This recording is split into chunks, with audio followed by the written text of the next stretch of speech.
All right. Let's see. Okay, let's go. Hello and welcome to episode 6 of SnackBreak by OrthoSnacks, where we interview physical therapists, fitness professionals, and health and wellness experts. I'm your host, John Schaefer, and today we have a very special guest all the way from Australia, Dr. Will Hunt. He currently runs a page, Allied Anatomy, and he's an experienced anatomy tutor from Sydney, Australia. And he works for Workplace Physiotherapy Axis. We're very happy to have you on, Will, and I appreciate you taking the time to do this. No worries, John. It's a nice morning here in Sydney. It's about 7:45 a.m. bright and early. Thanks for having me. Yeah, you got the coffee ready to roll. So I do. I guess I'd like to start by just talking a little bit about what you do day to day. So I understand you graduated about 2 years ago. Yep. So I graduated from the DPT program at Macquarie Uni 2 years ago. My day-to-day at the moment looks like full-time for the workplace physiotherapy company Axis, which is involves a lot of physiotherapy treatment, but also creation of health and wellbeing resources and talking to the business around the health of their workers. In between that, I like to still get to the uni and do a few hours of teaching each week, and that's mostly gross anatomy or musculoskeletal anatomy education. And then I also will spend a bit of time with the Dissection team at Macquarie Uni, and they're the ones that, awesome team of people, they produce the cadaveric teaching specimens that we use at the uni to teach gross anatomy and musculoskeletal anatomy. So yeah, that's sort of my day to day. And then Allied Anatomy kind of fills in the 5 minutes here, 10 minutes there, sometimes on the weekend. And it's more of a passion project at the moment for me. Awesome. So it sounds like a pretty wide variety of things going on for you right now, which is great. How did you first get started teaching in anatomy labs, especially so soon after graduation? I mean, usually, I guess in the States, people usually get a little bit more experience and then they might go back to do some teaching. It's a little bit more rare for people to kind of jump right into that teaching track so soon after graduation. Yeah, really good question. And actually, it might surprise you that I've been teaching for 8 years. And I've only been a physio for 2 years. So I started teaching when I was in my second year of undergrad. I was, like 20, 21 or something. And I started through volunteer teaching where they'd ask past students to come in and teach current students. And that was for free. And I was happy to do it because anatomy is awesome. And then the next year they asked me to stay on and do some paid teaching with them. So I did. And then from there, it kind of just snowballed. And I went from teaching the first year introductory units to teaching both that and the second year musculoskeletal, to then the next semester I was teaching those two plus the head and neck and face anatomy. And then I got involved in a bit more of the cardiorespiratory teaching for the pre-med students.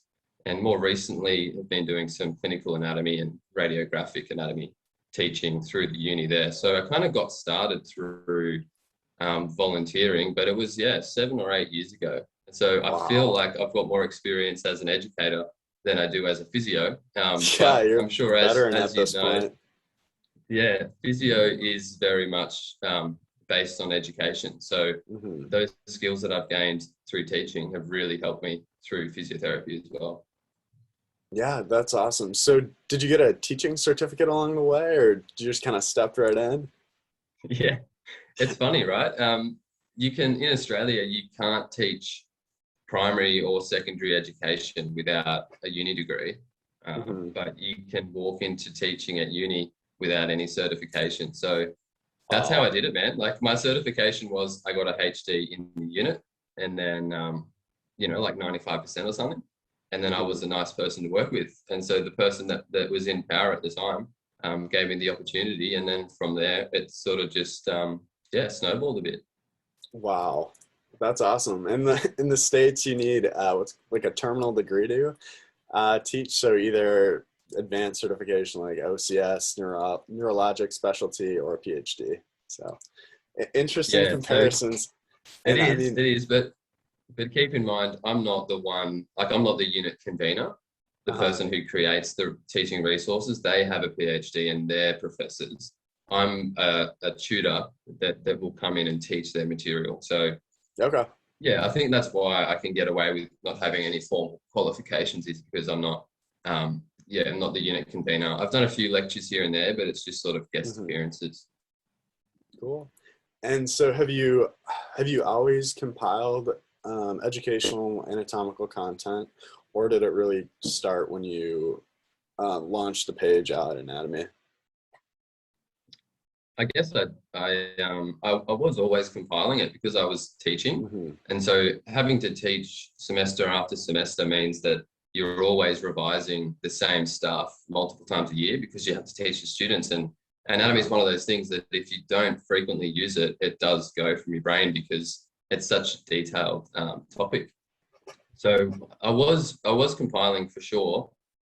Through my own like study notes and pre-teaching notes, but what I wasn't doing is making the most of those and sharing them with everyone else. So it was only really the last 2 years or so since COVID kind of gave me a bit more time at home to think about things, that I thought, how else can I get some value from my teaching prep, and how can this help more people than just myself? And it means that the time I spend prepping for teaching, I'll get more value from it because I'm sharing it with others and they're following me. But then the ones that want to use the material will also get value, and it will be of a quality that I think is good enough for me as teaching preparation. So you will see some of the videos recently on the ankle and the ligaments. They're really detailed videos, and that's because that's the level that I believe I should have before I go in to teach that class. But that's not so much the level that, you know, a physiotherapist needs to know, because there's hundreds of ligaments. But yeah. So that's I only recently started compiling them in a formal way. And I mean, I shared this with you early in our conversation, but I mean, when I came across your content, I was like, this is a resource I really wish I would have had when I was moving through gross anatomy. So the videos, I mean, they're extremely helpful. They are detailed, but they're simple enough where I can follow, and your accent makes them more enjoyable. That's good. That's good. Hey, tell me, why would they have been so helpful when you were going through gross anatomy? What were you lacking? Yeah, so I think the biggest thing for me is it's nice to have someone go through all the structures in a slow and fun way. I think that sometimes when you get in lecture, there's so much information coming at you, and you know, an hour and a half or 2 hour span, that sometimes it's difficult to maintain focus for that long. So I think having these educational pieces broken up into smaller videos is what I think is the most useful. So it's not so much. I'm glad I can help. Yeah, so it's not so much content at once as opposed to breaking up in smaller, more enjoyable format. I'm curious, so you'd also mentioned a little bit just the way the procedures differ a little bit in the way you go about gross anatomy in Australia. Can you talk a little bit just about the preservation of the body and kind of why that is? Yeah, interesting. So I work at the Macquarie Uni Dissection Lab, and that's where we teach with the cadaveric specimens from. And you would be familiar in the States with anatomy by dissection, I think is how you do it. And you sort of start with a full body, and then the students will dissect themselves with the scalpels and the scissors to reveal, you know, biceps brachii, and then you take off biceps brachii and you see brachialis, and then, you know, you go around the back and you find the radial nerve underneath the triceps brachii, and you're the one doing all the cutting. Which means that at the end of that semester, it's an absolute mess because you've had students come in and just hack this body in the most respectful way possible. But that means that you dispose of the body at the end of that semester. Whereas in Australia, mostly, we don't teach with that model. Instead, what we do is we spend often a few months preparing, say, one upper limb, so from scapula to the fingers. We'll have a single dissector who's trained in dissection, and they'll spend probably about 150 hours or so dissecting the skin away, the fascia away, revealing the muscles, revealing the nerves, getting in between all of the muscles and the tissues to make it clear for the student. And then what we use that to teach is all of the upper limb structures, and we can use it year after year after year after year. So in Australia, the legislation is that the bodies can be taught with for 4 years and then a possible another 4 years with an extension, which means that we have to invest a lot of thought and a lot of time into how we want to dissect these specimens so that we can get the most value out of them for that amount of time, because we don't sort of dispose of them so quickly. So then, do the students do any of the dissecting, or is it more learning from the bodies that you've already dissected? Good question. And I think this is probably where the US gets a little bit more out of the way they teach than in Australia, because we don't offer the students a hands-on opportunity to dissect and cut away things themselves. I think that's so ingrained in just the way that the uni has done things for a long time that it's the courses are all structured around, we already have this specimen produced, so let's just use that. But I'd love to be involved in a project that gets some students some hands-on work. And we actually, in the dissection lab, the last sort of 4 months, we've started for the first time having two students come in on a research placement, and they've been given a specimen, and so they've actually had the opportunity to dissect themselves. So yeah, it's hopefully it gets there. Yeah, because I mean, I think that was one of the most beneficial aspects of gross anatomy for me, was actually being able to feel the different tissues and gain a greater respect for how they compare to one another. So just a different approach, though. The students definitely get hands-on with them, right? So it's just that you have all the skin and the fat already taken away. And so the students can jump straight in and move the muscles and move the nerves and that sort of thing. They don't have to take the skin off or anything themselves. So they lose that sort of perception of depth, I think. That's the one thing that they lose, because they're not the ones taking off the layers. Mm-hmm. But I also feel like that gives you a much greater, I guess, starting point to kind of start working with things, because I felt like a lot of times in our gross anatomy labs, we'd spend so much time trying to find different structures and things like that. It definitely builds in your understanding of that depth, like you said, but at the same time, there's a lot of miscuts and things like that along the way. That just comes with that process, I guess. That's right. And look, that is one of the biggest and the best ways to learn, is that if you think that that's going to be where the biceps brachii tendon is in the cubital fossa, and you cut it and you're wrong, then you're definitely going to remember that that's where it actually was, So you learn most through mistakes. Mm-hmm. I'd like to pivot a little bit and talk about your job with access to the workplace physiotherapy. We discussed a little bit earlier, so in the US, we've got workers' comp is fairly common, but there isn't necessarily as much emphasis on preventative care in the workplace. And I understand that there's a little bit of a interesting format that you have in Australia. So if you could speak to that a little bit, I think that I think that's pretty interesting. Yeah, so I'm not too familiar with the US system, if I'm honest, but return to work and workers' compensation is probably the most famous thing. And that's where you have a worker who's had a workplace injury and they go on a workers' compensation claim, which means that the company they work for will pay all the medical costs associated with their recovery. We have that same system in Australia, but what would work out better for the business is if they obviously can prevent those workers' comp injuries from happening in the first place. And so usually there's a whole lot of, pointless manual handling training that the workplace historically have told people to bend with your knees, don't bend with your back, that sort of stuff, which we know is really outdated now. So that doesn't really work, manual handling training. What does work is having someone on site to support the workers face to face.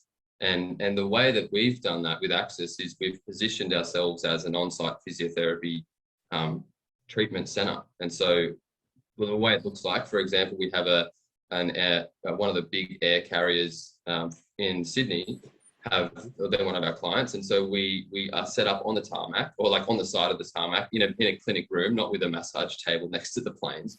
So we have our own clinic room, like a small gym, and the workers are able to come and see us for free for work-related injuries or non-work related injuries. And for the business, it's good because their workers are getting proactive and preventative support. But for the worker, you know, they can also see us for non-work related stuff as well. So it means that they're going to be healthier at work. Now, we haven't exactly saved the business much money yet because they could still go on a workers' comp claim, which is their choice, and they can absolutely do that. But I think the hope is that having a physio there, building rapport with the workers, means that if they do get injured at work, then they'll come and seek our support because we already know them. And then they'll feel better supported in the work environment with the work physio, still doing some work duties. And that might mean that they have a shorter time span on a workers' comp claim. They can continue to work, which is better for their recovery. And so, yeah, it's a very interesting area of physio that I've found that not many people are aware of in Australia. Yeah, any other questions on that? Yeah, I guess my curiosity would kind of be geared towards what the actual sessions look like, and then if it's a situation where the worker's getting injured and they come straight over, or if it's, I mean, you mentioned that they can come over for non-work related injuries too. So I guess maybe if you could take me through an example of maybe a patient just start to finish briefly, what it might look like. Sure. All right. So here's an example of a current workers' comp that I'm seeing at the moment. She was taking a bag from the overhead luggage, and she injured her long-headed biceps brachii. So she did that at work. She came and saw the physio at work the same day, which was me. Did an assessment, gave her some reassurance, gave her a plan, and then started some treatment sessions. And then we sort of said, let's give it 2 weeks or so, see how it's going. She didn't really improve in the 2 weeks. So we said, look, maybe you should probably go and get your opinion from your GP. So she did that. And then that sort of rolled in to become a workers' comp claim, right? But it's not all lost because we built rapport with her early on. And so she's been seeing me in the clinic at work for, it's been a couple of months now, maybe 3 months. And I've been her main physiotherapy provider. So that means for the workplace, they're paying us for being there to just treat their workers. And so they're saving that cost on her going and seeing someone else. So that's a workers' comp sort of example. And she's happy, right? She's coming into work. She's still seeing her workmates. She's getting supported at work. And I think that's the biggest difference. She hasn't been isolated, and she's not, feeling distant from the workplace. In terms of a non-work related injury, I mean, a lot of the ones I see are arthritis. So you take knee arthritis. This is someone who might be 60, 65, and they're still working, but they've got that lifetime history of played footy when I was 20, and then, I was working in the cabins of this plane, so it's a lot of kneeling. And then, I decided to get a bit unhealthy. I'm smoking. I'm a bit overweight now. And so it's a bit hard to say that that's a workplace injury, right? Yeah. But we're doing a whole heap of like osteoarthritis related treatment for that worker at the workplace. And even more distant example is, here's another one that's clearly not a workers' comp. So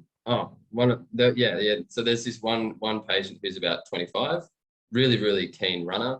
And he had an Achilles enthesiopathy, so right at the distal insertion of the Achilles tendon, and he just did that during a run one day, and he was coming to work the next day, saw the physios there, and so we've been treating him for this non-work related injury.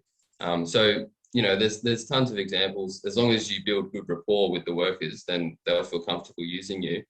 The way the sessions look is we usually have a half an hour time slot, and thankfully at the workplace it's not back to back all the time.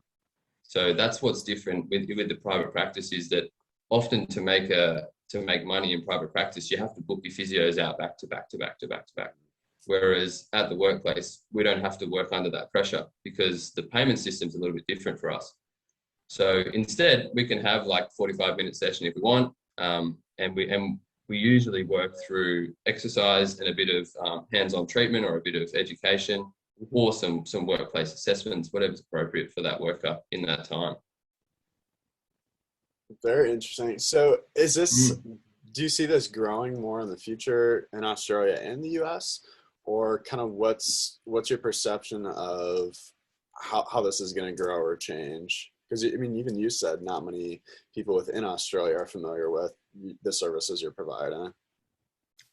Yeah, look, I think it's been around for a long time. I think it's been around the concept of on-site physio at least 20 years from what I know. The alternative would be for, instead of a workplace investing in setting up a physio at the work site, the alternative is, and I think this is more common, is the workplace will have an arrangement with an external physio company where they send their workers directly to that company. And the problem with that is that the company is external to the workplace. And so I think from a business point of view, they're probably more likely to become workers' comp claims, and they probably don't work out as good for the employer in terms of reducing costs. So I do think that on-site physiotherapy will grow. I think as more businesses start to see the good impacts we're having, the costs that we're saving them, it's the smart choice to set up a physio at the workplace from both of those points of view. And it's really all about being proactive with trying to reduce these workplace injuries rather than reactive.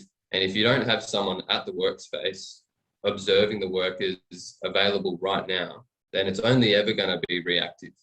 So hopefully it grows, mate. And I think it might exist in the US, but it's often a little bit hidden. You often have to ask some people that you wouldn't really have thought would know much about on-site physio. So yeah, see what you can find. Yeah, no, I really appreciate what you said about just your ability to build rapport with the workers since you are on site. I've noticed there's a few workers' comp cases that have come into clinics that I've been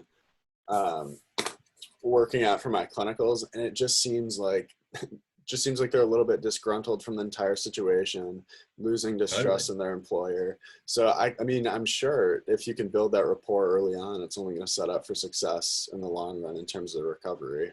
So yeah, and look, it is frustrating, right? And take it one example that's a really easy crossover is, say you've got a football team. You know, you got the Manly football team. Their workplace is the Manly Oval, right? That's where they go to work. And the physio is always there at training. Physio is always there at games. You don't have the team performing on the day without being supported by the physio on the day. So why would you have a team that's working in a workplace supported externally by a physio when they need the physio on the day? So it's very similar to sports. Yeah, I would agree.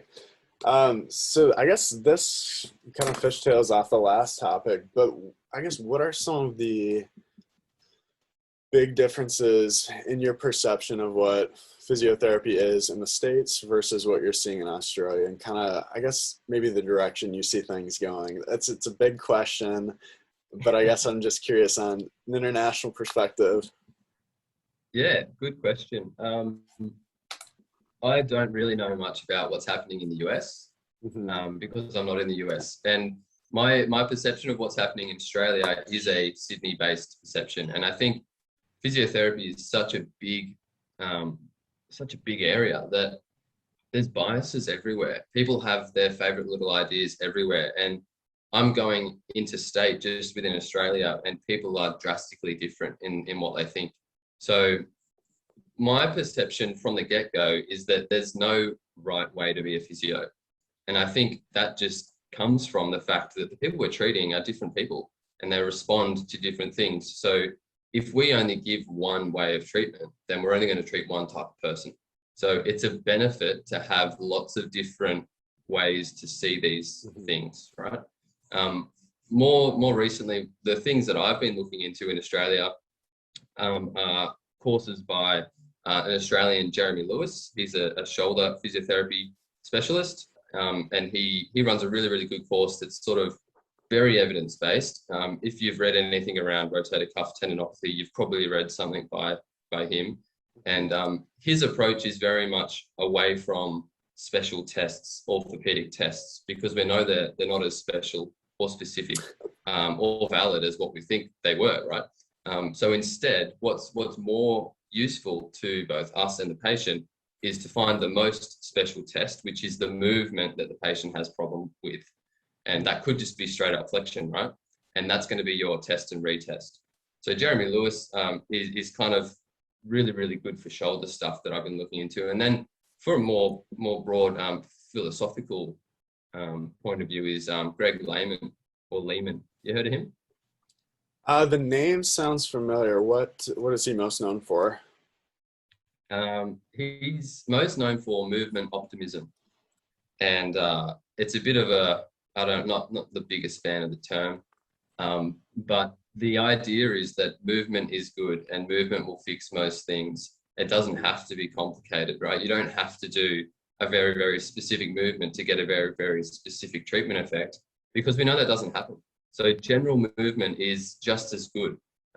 So look him up, Greg Lehman, and also Adam Meekins. They have a podcast together, and that's the NAF Physio podcast.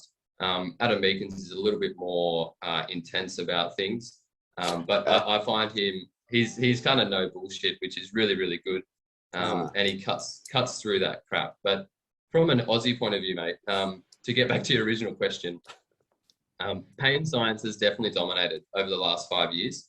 Our understanding of pain and how complicated it is has really given a foundation to this understanding now that, you know, we have to treat within the biopsychosocial model, but the bio component of it is far smaller than what we originally thought it was. So more important is the psycho and the social elements. And so I think that's probably where in Australia it's pushing is we need to know more about how the social determinants of health influence someone's pain experience, and bring those other two elements along with us. But in saying that, I can't really comment on the US. Yeah, no, I would say a lot of the similar trends you kind of touched on, I would say, is also kind of the trajectory of physical therapy in the US. I think one of the things that's really been driven home for me in my first couple of clinicals is just kind of like you said, there's no one right way to treat. There's so many different schools of thoughts, and you're more effective as a clinician if you can pull from all of those different areas. And I think just definitely just to give you some reassurance on it, man, I'm like having 2 years experience myself. It's not a long time, but you know, I did a lot before I studied physio, and I feel like I'm definitely not the sharpest tool in the shed, but I'm pretty sharp, if you know what I mean. And what I'm noticing is that patients appreciate it when you're simple with them. Patients don't have the background that we have. So the better you can simplify something means the more effective your treatment is going to be. And that takes the pressure off yourself. As a current student, I know the pressure. You feel like there's so much to learn. You feel like there's so many specific things that you have to be across. But what you'll realize is that you only use some of them sometimes. And the things that matter more are the way that you communicate with the person. And you've got to get the simple things right, you know, make sure you get a really good foundation of your treatment plan, and then worry about the nuances later on. Yeah, that's great advice. All right, well, I ask all my guests the same 5 questions. Are you up for answering them? Yeah, let's do it. All right. So my first question is, what is your biggest key to a successful day? My biggest key to a successful day, far out, man, is lately it's been getting through the day. I think the biggest key to a successful day to me is just getting something done. You know, I feel like every day there's lots of things on the to-do list that I have to get done. Often I over pitch how much I want to get done, but if you can simplify what you want to get done, what's the most important thing, prioritize what has to be done today and get that done, then that's a successful day. You know, but in getting to that point, you need to prioritize your to-dos. Otherwise, you're going to look at that list and it's going to be impossible to do it all in one day. Yeah, I would say I definitely fall in the category of having a big old to-do list, and then, I mean, I'll get a couple things done. It's like, oh my gosh. I've still got all this left. So I think if you can nail down one or two things, I think that's great advice. That's a win. Mm-hmm. My next question is there anything you wish someone would have told you maybe 5 years ago that would have changed things or impacted your life today? Something that would have been helpful? 5 years ago was, what, 2016? And I was just starting physio school. So what would someone have told me before I even knew anything about physio that would have changed things? I reckon if someone told me it's not as hard as what it seems, treating people, being a physio isn't as hard as what it looks like, then I would have gone through physio school a lot more relaxed, which may have been a bad thing, because I was stressing out it a lot. It meant that I spent a lot of time on the details and I got good grades for it, which set me up for good opportunities. But yeah, I think if someone told me, relax a bit, being a physio isn't as hard as what it's made out to be, then I would have had a more enjoyable time. But I'm sure you're all the better for the extra effort you put in. Exactly, yeah. My next question is there any book or product that has positively impacted your life over the last 3 months? You've added all product, hey? Yeah, I'm throwing in a product just in case you're not a big reader. Product. Just in case you want to do a shout out to a product and get some advertisement. No, books. Books. I'm reading one called the 1 Minute Manager, which isn't. Oh, okay. I've actually read that. Yeah. I haven't really read it. You've read it? I've read it. Yeah. I've read. Wow. I think it's 1 Minute Manager, 1 Minute Salesman, I think is the follow up to it. Yeah. I got the 1 Minute Manager from my partner, who's a solicitor, and she was given it from her boss, and I thought this is kind of relevant for me. I'll give that a read. But look, it's probably not one of my favorites. My favorites are *Sapiens* by Yuval Noah Harari. Probably didn't pronounce that very well. Yeah, *Sapiens*, look it up. And then *Why We Sleep* by Matt Walker is really fascinating. What's that one about? It's about why we sleep. So it talks about all the biology around what sleep is and why we sleep. Okay. Any key takeaways? Oh man, you're taking me back. Key takeaways are sleep is far more valuable than what we think it is. And if one other takeaway is you build up a sleep debt, which means that if you're only getting 5 hours of sleep a night on night, then the effects are cumulative, as in the negative effects on your health are cumulative. Sure. And you can't sleep back those debts, right? So it doesn't work if you want to sleep in on a Saturday and sleep for 12 hours and try and make up the lost sleep during the week. It doesn't work that way. So yeah, give it a read. It's going back a while for me. Okay. Another really good book. What was it called? I'll have to link it to you. But it's called Influence. Influence.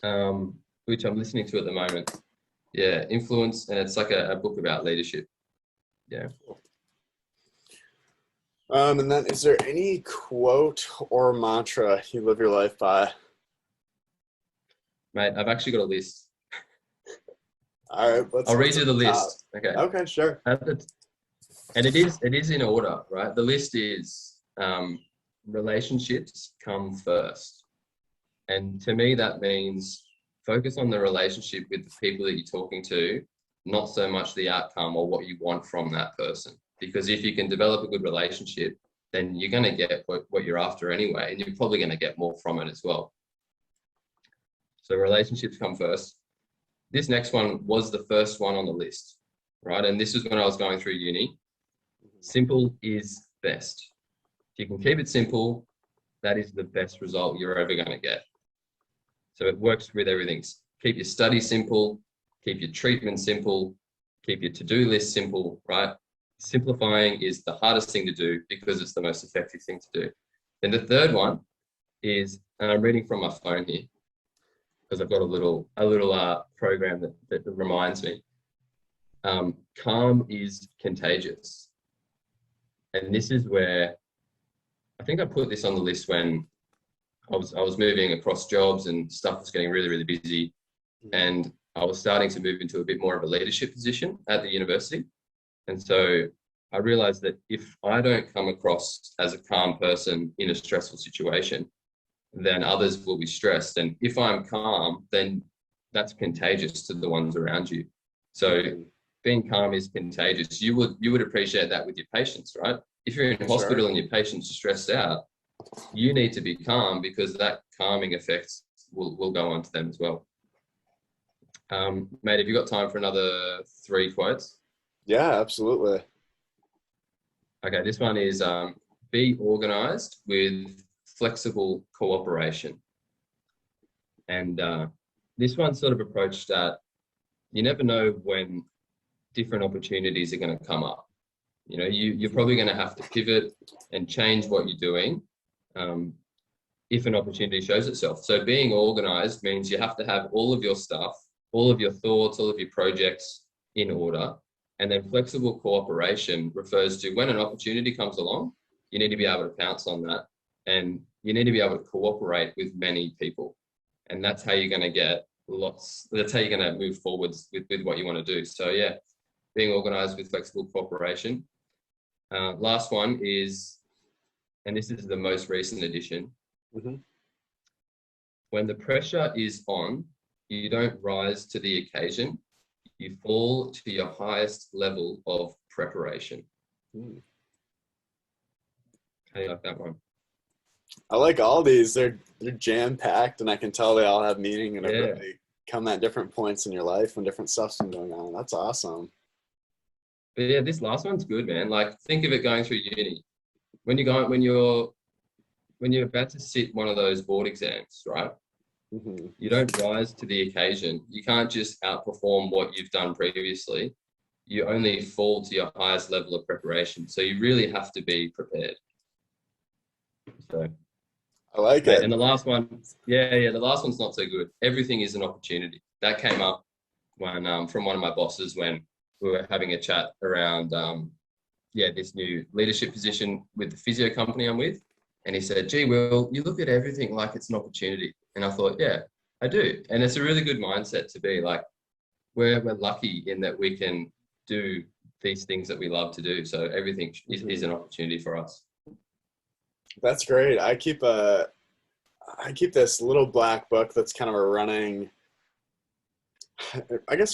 list. Kind of each page is a different experience or encounter that's I found useful advice, tips. I think honestly a lot of these I'm gonna write down. I think you get your own page. Well, congrats. Thanks, man. Yeah, thanks. I've got one more question for you that I ask all my guests. What is your favorite snack? An ortho snack. Yes, there it is. Now, look, I'm going to be honest. A Snickers bar. You know Snickers? Do you guys have Snickers? We do. Yeah, that's my favorite, man. I do a lot of bushwalking, a lot of hiking, and really just developed a love for Snickers when you're like 10 Ks into a walk. You're on top of a hill or a mountain somewhere, and you pull out a Snickers, and it's just sweet, gooey, salty. Oh. High nutrient value too. So Exactly. Well, thank you so much for taking time to talk with me today. I'm sure all my guests are really gonna enjoy having heard about a little bit of what physio is like in Australia and some of the different opportunities you've come across. So that's awesome. Where can people follow you or keep in touch with? You can follow me most actively on Instagram and YouTube through Allied Anatomy. That's our anatomy page for physiotherapists. Otherwise, you can find me on LinkedIn. I don't know if you guys use LinkedIn over there. So search Will J Hunt on LinkedIn and I'll pop up there with my personal profile. But do get in touch on Allied Anatomy. I love talking to new people. So hope to talk to your guests through that. Yeah, we really appreciate you. And for anyone listening along, Allied Health or sorry, excuse me, Allied Anatomy has some phenomenal videos just in terms of simplifying anatomical concepts, and something that I really enjoyed using, especially if you're early on in your PT journey and still need to take those anatomy classes. I would definitely recommend checking them out. That's all we have for this episode. Again, really appreciate you, Will, and we will keep in touch. Thanks, mate. Yep, thanks for having me on. Yep, have an awesome rest of your morning. See you later.